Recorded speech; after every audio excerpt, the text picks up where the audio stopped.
தவிக தலைமையில் கூட்டணி இன்னும் இறுதியாகவில்லை என விசிக தலைவர் திருமாவளவன் தெரிவித்துள்ளார். சென்னையில் செய்தியாளர்களிடம் பேசிய அவர் திமுகவுடன் நட்பு தொடர்வதாகவும் குறிப்பிட்டார். அமைச்சரவையில் இடம்பெற்றாலும் கூட நாங்கள்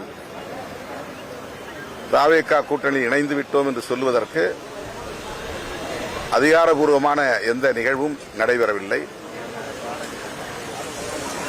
என்ற கருத்தை சொல்லியிருந்தேன்.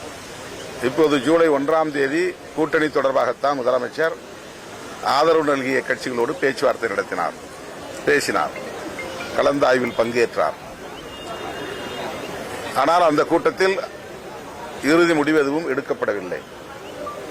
ஆகவே அதன் பொருள் என்ன? இன்னும் தவிக தலைமையில் ஒரு கூட்டணி அமையவில்லை என்றுதான் பொருள்.